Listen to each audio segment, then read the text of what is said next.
Oops, sorry about that.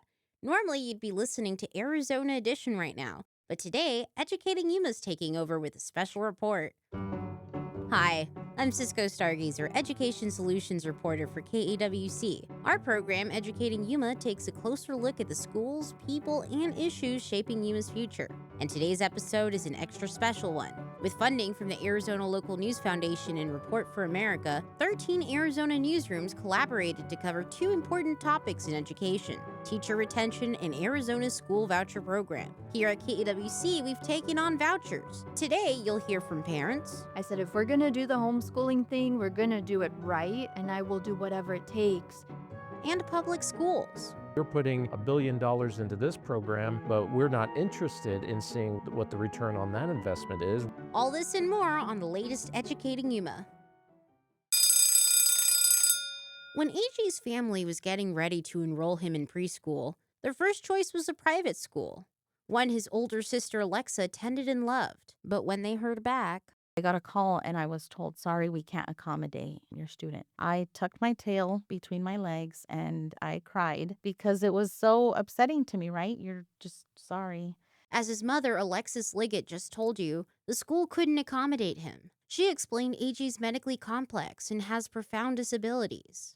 But they weren't asking for specialized care from the school. I said he will have a nurse to meet all his needs. At the time, though, Liggett didn't fully understand her son's rights under the Americans with Disabilities Act, which requires schools to provide reasonable accommodations. So, the family enrolled him into a public preschool with a half-day program, and there they offered him services. But they weren't out of the woods yet. Some of his hurdles are just accessibility and accommodation because at the time we were trying to help him traverse, like be mobile in his gait trainer, his mobility device. And there wasn't a lot of room in the classroom for him to move around. Physical therapy was tough. At the school, AJ was able to have his nurse with him, and he had access to physical, occupational, and speech therapies. He did, though, only get 1 hour per month. And so you think about a child who is non-speaking, non-ambulatory on his own. I was like, oh my God, like 1 hour a month. And some children, they do get more hours, but I feel like some of the times it is dependent on what's available. And that's not what it should be based on. Liggett explained the school struggled to provide services because they were limited in class sizes and availability. The occupational therapist that they had at the time had shared like it was difficult to provide services at that particular school. She would kind of try and make it work in the library, but then other kids would come in. So that was hard too. It's like if he missed that therapy, it wouldn't be made up. AJ also had access to home-based therapy through Arizona's Division of Developmental Disabilities, but they were short on providers too.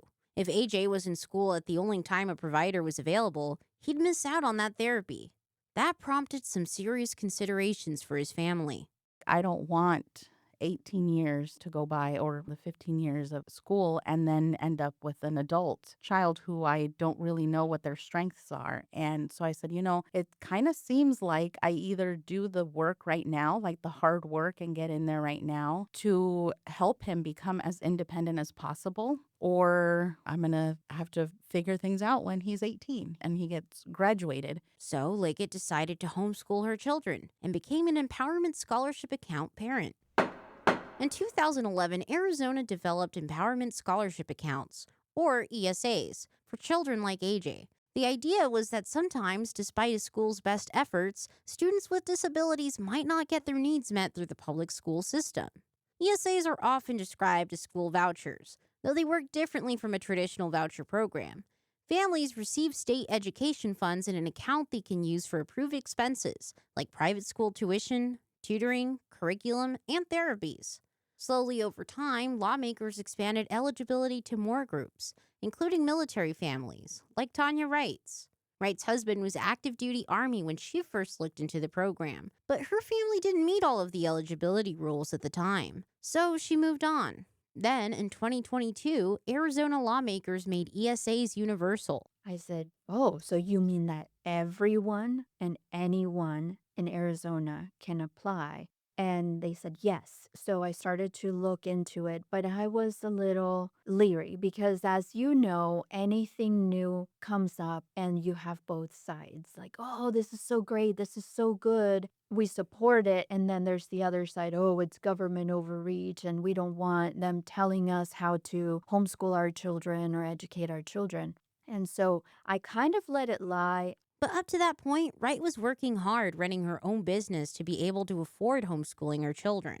Because of two reasons. One, my husband is active duty. We were living off of one income. But two, I wanted to contribute to our family in some way. And I didn't want to ever have to tell my children, I'm sorry, you can't take this class or you can't take this course. You can't follow this passion that you have because we can't afford it. I said, if we're going to do the homeschooling thing, we're going to do it right. And I will do whatever it takes to make it happen for our children.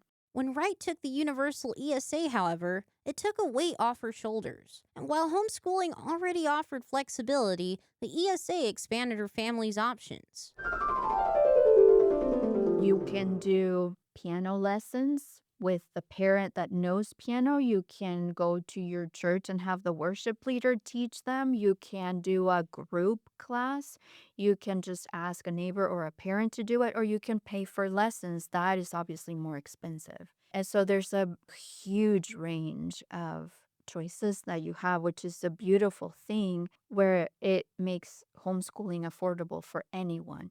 Before universal ESAs, Wright wasn't the only parent going to great lengths to afford the kind of education she wanted for her children. Then can you use another magnet to put that on?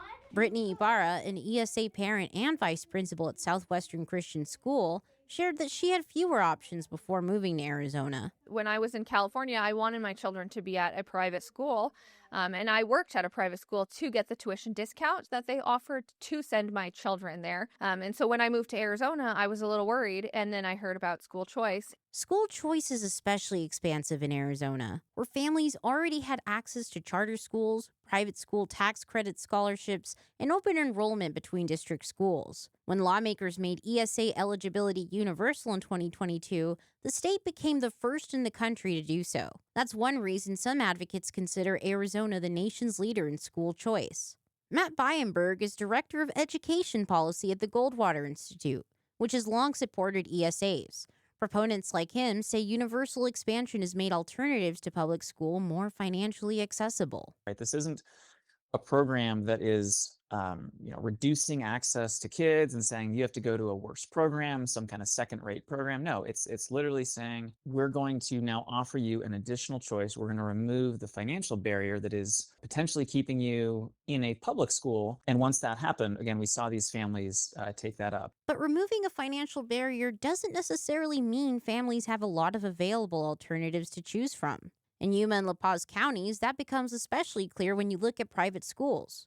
Between both counties, there are 9 traditional private school options. Only one is in La Paz. As a parent and administrator, Ibarra says those options can feel especially limited at the high school level. No, there is not enough private school options. And the biggest thing that parents complain about is for high school. There's not enough for the lower grades. We're maxed out here pretty much on our capacity to grow. We don't have the space to continue to grow further than this. But the biggest one is the high school.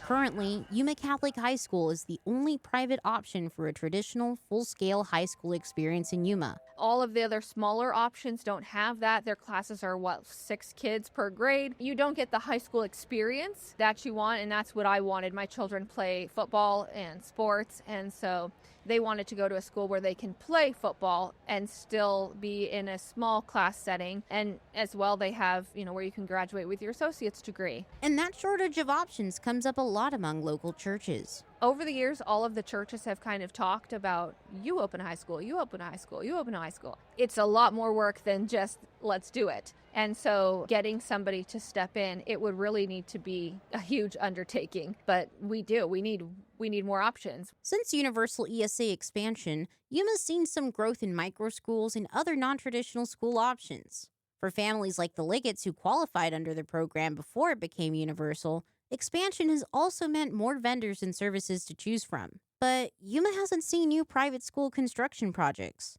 One reason is economic. Sustaining a large private school ecosystem in a community like Yuma is difficult. The misconception is it's private school. Everybody there's rich, and that's not the case. The Yuma community couldn't support a school like that, just of elite people to just come in and pay and do that. That's not what it would. And it wouldn't be school. It wouldn't be fun. It wouldn't be this. There's a great mix of kids here, all socioeconomic backgrounds, all races, all everything. And that's what makes it a special place. That was Red Stallworth, president of Yuma Catholic High School. About 70% of its students qualify as low income, and many rely on private school tax credit scholarships to afford tuition. Those scholarships, commonly called STO scholarships, are funded through donations that earn Arizona taxpayers a state tax credit. Arizona law doesn't let you combine STOs with ESA funds, so families have to pick one or the other. Normally, this isn't a huge hardship. Most of Yuma's private schools have tuition that falls under or slightly above the average ESA award amount, which is currently $7,500 for a non-disabled student. But Yuma Catholic's tuition is $13,500, so most parents opt for the STO scholarship. That option has its drawbacks, however. As a Yuma Catholic parent, Ibarra said there's a lot of uncertainty, even after school started. My son graduated now 2 years ago. All 4 years, I got 100% of the tuition covered through STOs. So it's very possible to have the STOs pay the whole thing. My son, who's a freshman this year, I don't know yet because you don't find out till mid-August. So out of the $13,000, I still owe $3,000, but there's still 2 STOs who haven't told me how much I get. So my hope is those 2 will give me the $1,500 each, and then I'll have my tuition covered. But you just don't know until closer to. That's why parents like Ibarra prefer universal ESAs. It's stressful with the STOs because every year you're sitting there going, am I going to get it? Yes or no? Waiting. School has already started. I don't know if I'm going to owe $3,000 or not. I have to sit here and wait until they let me know. So ESA has taken away so much stress. As a parent, you just know that your tuition is covered. ESA parents live with a different uncertainty now, and that's whether universal ESAs remain. We worry every single year just because you just never know. So it is a constant worry that everyone just, at least we know we're funded for one more year. And then we go year to year and just, hope that it doesn't. But if the state restricted eligibility again, would parents just go back to STOs? Possibly. We do talk about, let's say it does get taken away next year because we're approved at least for this funding. Will we lose families? There probably will be some people who can't afford it. Yes, I think there will, who've been using it. So there is that chance that there will be a consistent decline if it goes away. And will the STOs be able to cover everyone? I don't know. But also, so many families, there is no other option. They're not going to send their children to public school. So I think they would do whatever it took.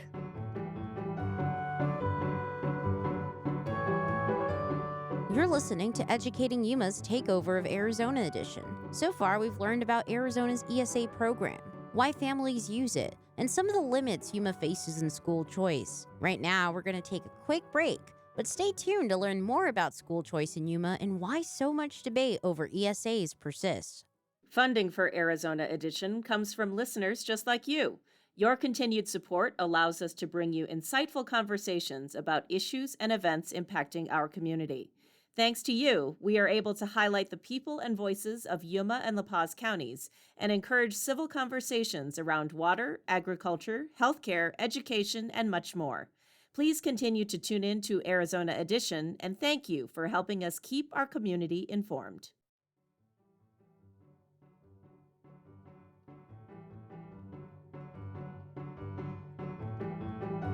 Welcome back to Educating Yuma. I'm Cisco Stargazer, Education Solutions reporter for KEWC. Before the break, we looked at how ESAs can make private education more affordable, but also how limited the private school landscape is in Yuma and La Paz counties. And cost isn't the only thing that can limit school choice. Where a family lives matters too. All of Yuma County's traditional private schools are concentrated in the city of Yuma and the foothills. If you live farther out from these parts of the county, accessing these schools is more difficult. In East County, for example, the nearest private school is roughly a 20-minute drive if you live in Welton, but a 50-minute drive if you live in Dateland. That's why Welton Elementary Superintendent and Principal Lisa Jameson says East Yuma County doesn't really have much school choice in practice. When people talk about choice, think of the students here in Mohawk and Dayton. You can say they have choice. They can go to any of these schools, and those two schools will bus them anywhere. But do they have a choice to go to a Catholic school somewhere? They don't, because no one's going to bus them there.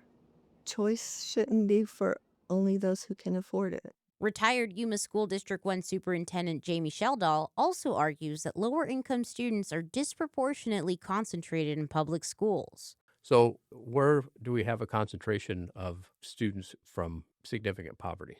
Public schools, not private schools, not homeschool vouchers. Private schools generally don't provide transportation, so families have to find a way to bring their kids to school. For lower income families, Sheldall says those kinds of alternatives can be harder to make work, Because their parents have to go to work or they don't get a check. and statewide participation data point in the same direction. An exclusive analysis on the school privatization boom from the Associated Press this year examined the entire state of Arizona by zip code and found that students in wealthier zip codes were much more likely to participate in the ESA program. In 2026, ESA participation was nearly 3 times higher in high-income zip codes than in low-income neighborhoods. In neighborhoods with a median income of roughly $153,000 or higher, about 11% of students were using an ESA. But in neighborhoods where the median income was $35,000 or less, only 4% of students were using ESA money. Yuma generally follows a statewide pattern, though not perfectly. The Foothills has the county's highest ESA participation rate, despite not having the highest median income. But by raw numbers, participation is concentrated in Yuma and the Foothills, the same places where the private schools are.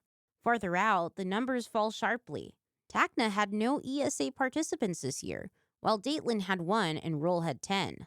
Income, then, isn't the only barrier to public school alternatives. And that's why access problems persist even in the era of universal ESAs. But questions over who can actually use ESAs are only one reason the program remains contentious. There's another question that comes up again and again. What accountability should come with public money?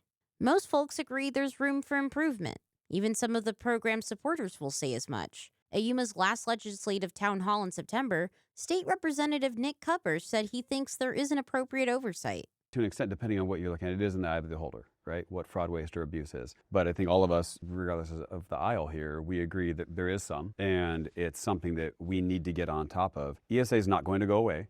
It's just not going to go away. But we can be better about what we do. The waste, fraud, and abuse Cupper alluded to is one of the biggest criticisms the ESA program faces today.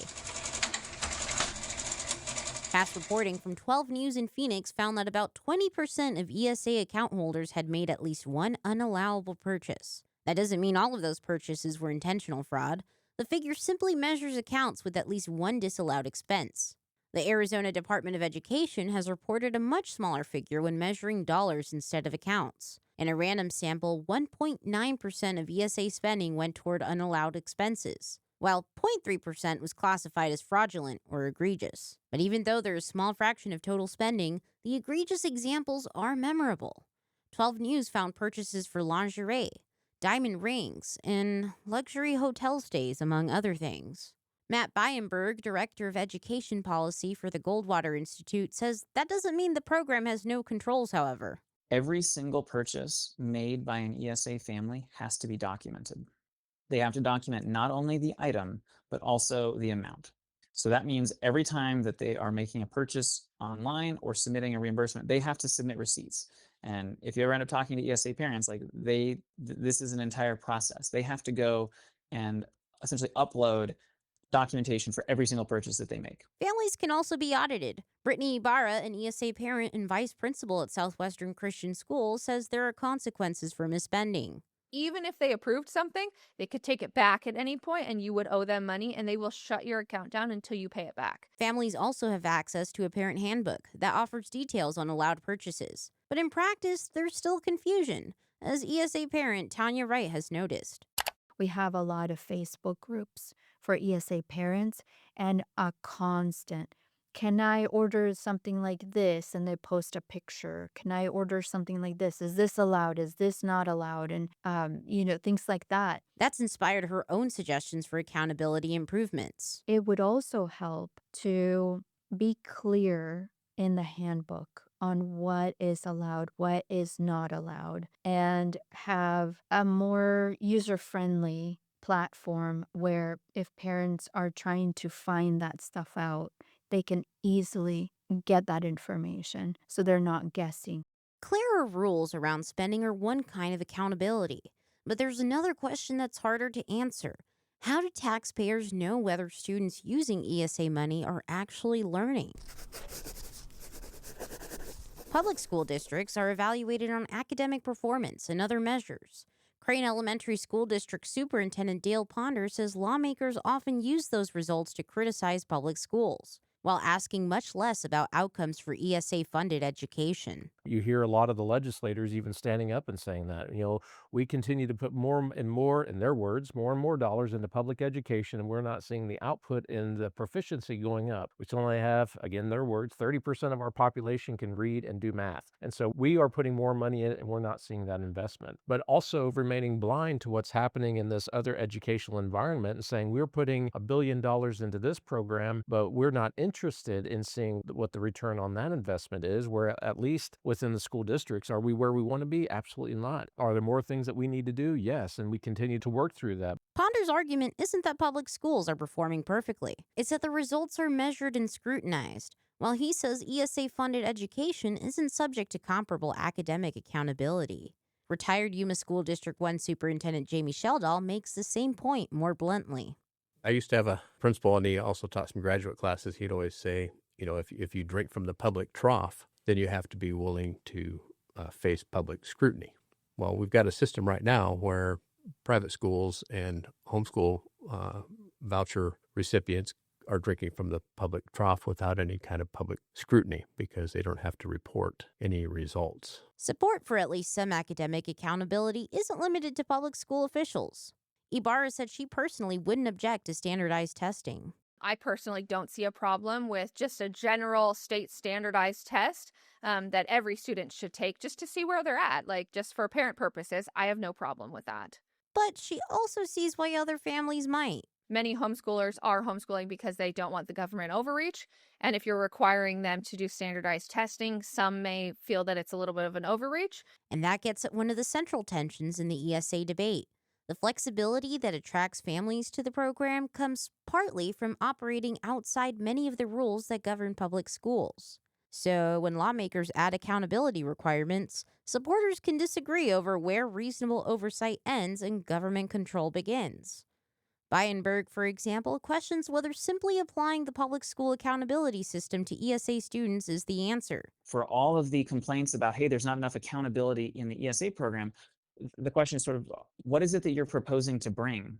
And are you simply going to export the system that you have, apparently the best system you have in the public schools that is masking this massive, massive underperformance of students? You're proposing to now take that and stick it on the private schools. And that's where this debate gets much bigger than receipts, audits, or standardized tests. Across the 18 voices KAWC listened to for this project, there was more agreement than Arizona's political fights might suggest. Parents should have choices. The ESA program could be administered better. And children deserve a good education. But agreement starts breaking down when you ask what those principles require. How much accountability should come with public money? Should every family receive that money regardless of income? And when individual choice conflicts with maintaining a public education system meant to serve an entire community, which responsibility comes first? Those questions ultimately lead to an even bigger one. What's education for? That's where we'll pick up next week. For Educating Yuma, I'm Cisco Stargazer, and this reporting supported by a grant from the Arizona Local News Foundation.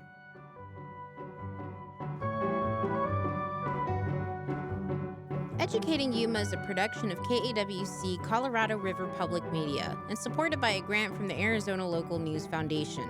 Questions or comments are welcome. Send them to cisco.stargazer@kawc.org. Our theme music is used with permission and composed by Brian Teo, available at freepd.com. To access this show, just visit the Shows tab on kawc.org. You can also take KAWC with you wherever you go. Just download the KAWC Kofa app and the listening is in your hand. I'm Cisco Stargazer. This is KAWC's Educating Yuma. Thank you for listening.